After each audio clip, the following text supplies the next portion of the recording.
Sob o sol de Canaã, uma sombra se formava. Era a casa de Jacó, o homem que vira Deus face a face, agora marcada por um novo conflito, silencioso, crescente, inevitável.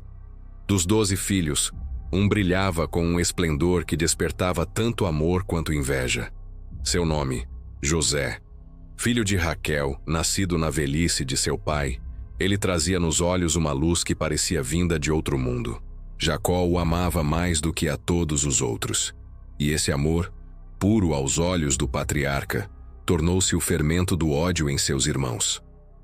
O velho Israel teceu para ele uma túnica longa, de muitas cores, símbolo de honra, distinção e herança. Mas nas tendas de seus irmãos, essa túnica era vista como afronta. Cada fibra, cada cor, parecia sussurrar que José era o escolhido, o preferido, o herdeiro. E assim, nascia a primeira sombra da história. O amor de um pai se tornava o ódio de uma casa. José, porém, sonhava, e seus sonhos não eram comuns. Num deles, ele via feixes de trigo se curvando diante do seu. Noutro, o sol, a lua e 11 estrelas se inclinavam diante dele. A juventude o fazia falar com pureza, mas sem prudência. E suas palavras inocentes incendiaram corações já inflamados de ciúme. Porventura reinará sobre nós? Diziam seus irmãos, zombando, mas temendo.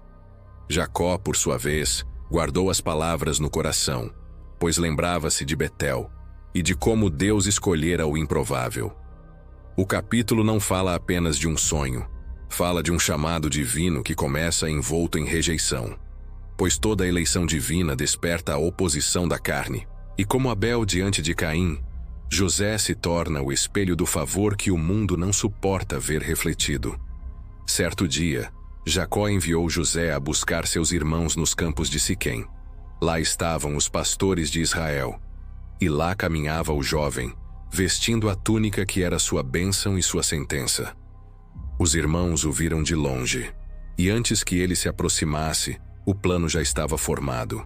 Eis o sonhador que vem, disseram.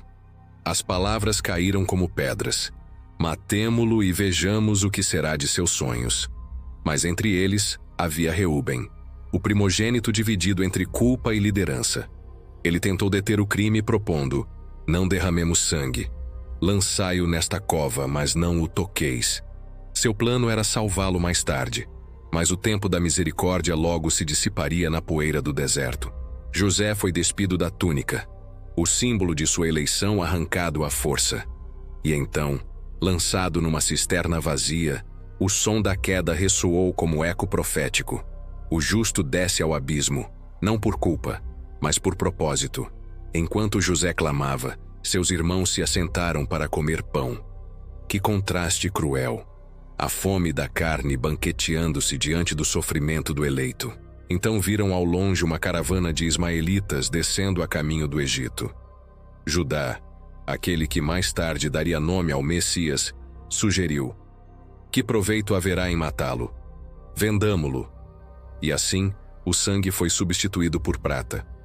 O filho amado foi entregue nas mãos dos estrangeiros por 20 moedas, um preço que ecoaria séculos depois em outra traição, quando o filho amado seria vendido por 30. A história parece humana, mas o texto vibra de teologia. Deus começa a cumprir seus desígnios, não quando o amado é exaltado, mas quando é rejeitado. O caminho da promessa passa pelo poço, e a túnica rasgada é apenas o início da redenção. Os irmãos, frios e calculistas, mancharam a túnica com o sangue de um cabrito, símbolo da culpa disfarçada. Levaram-na a Jacó, e o velho patriarca, ao vê-la, rasgou suas vestes e chorou amargamente. A dor do pai e o silêncio dos filhos formaram o primeiro túmulo da consciência. Enquanto isso, José era levado para o Egito, o exílio que se tornaria destino. Não sabia o que o aguardava, mas o Deus de seus pais caminhava com ele, invisível, paciente, fiel. E assim termina esta primeira parte, o início da descida, o começo do plano que transformaria o sofrimento em salvação. Porque em toda a história bíblica, Os sonhos de Deus passam primeiro pela cova, antes de alcançarem o trono. O campo se tornara um tribunal, e José, o sonhador, estava no centro do juízo. Os irmãos, inflamados por uma ira que misturava inveja e medo, o cercaram. Cada palavra dita contra ele era uma pedra invisível lançada sobre o altar da promessa. José vinha de longe, trazendo uma missão simples: levar notícias de paz a seu pai. Mas a paz não era bem-vinda naquele vale. Rúben, o mais velho, tentou conter o furor. Seus olhos, divididos entre o amor e o dever, enxergavam algo que os outros não viam: o perigo de tocar em um escolhido. Não derramemos sangue, suplicou. Lançai-o neste poço no deserto, mas não lhe ponhais as mãos. Era um ato de covardia travestido de piedade. Mas Deus, que lê até os disfarces do coração, já tecia os fios de um plano que nascia da traição.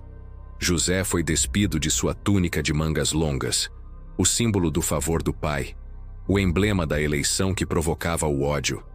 O tecido rasgado tremulava como bandeira de derrota, mas o céu ainda o contemplava com propósito. O poço estava vazio. Nenhuma água. Apenas o eco da queda e o som seco da esperança sendo engolida pela terra. Os irmãos se sentaram para comer, indiferentes ao gemido do fundo do abismo. Comeram pão diante da dor que eles mesmos haviam servido. É uma cena terrivelmente humana. O banquete diante do inocente silenciado, mas no horizonte, uma caravana se aproximava. Ismaelitas, descendentes de Abraão, portadores de especiarias e de destino. O ouro, a mirra e o bálsamo que traziam seriam trocados por um corpo jovem, vendido por 20 moedas de prata. O preço do servo rejeitado, o prenúncio do Cristo traído. Judá, o mesmo de quem viria o cordeiro, é quem sugere a venda. De que nos aproveita matar o nosso irmão? Vendamo-lo aos ismaelitas, e não ponhamos sobre ele as mãos. Suas palavras gotejam conveniência.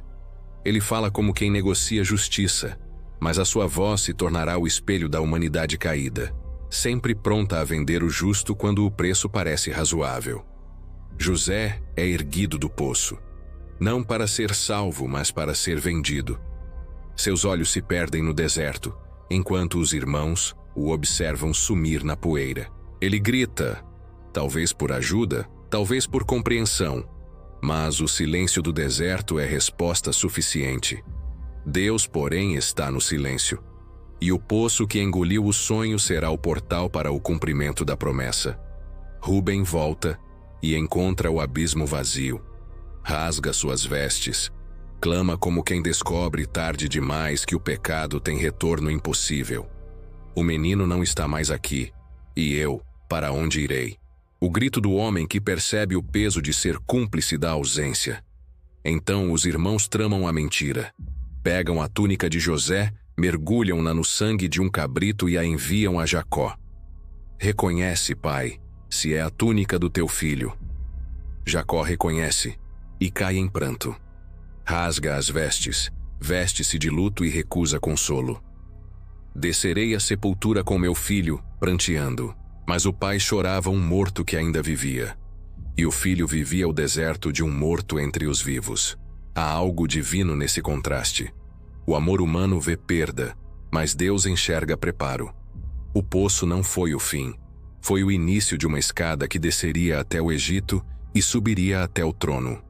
José é levado por mercadores até Potifar, oficial de Faraó, capitão da guarda. O menino hebreu torna-se servo estrangeiro, mas o texto sagrado logo sussurrará: e o Senhor era com José. Mesmo em terra pagã, mesmo entre grilhões, a promessa respira. O poço, o sangue e a venda não foram tragédias isoladas, eram sombras de uma história maior.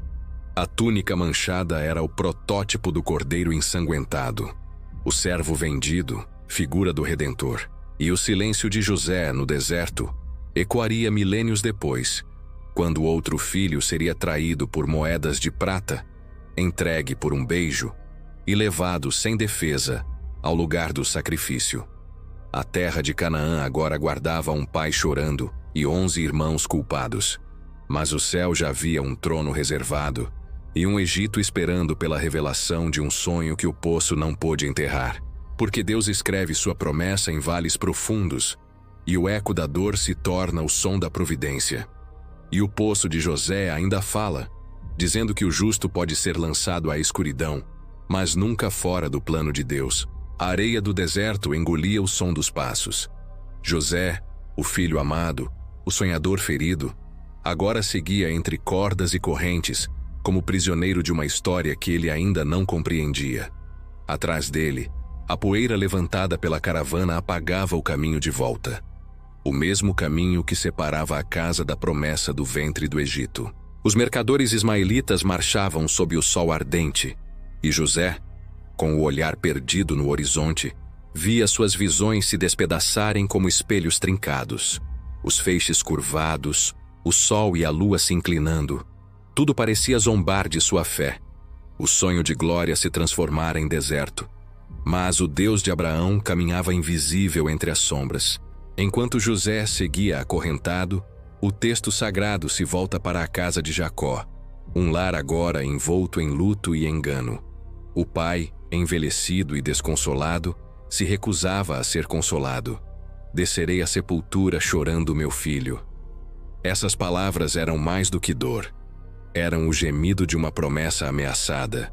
O eco do Éden ferido mais uma vez pela mentira. Jacó acreditava ter perdido o filho da esperança. Mas, na verdade, Deus apenas o estava escondendo para o tempo certo.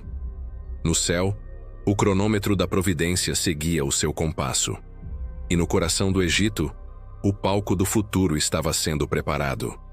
Potifar, o capitão da guarda de Faraó, recebeu o jovem hebreu como escravo.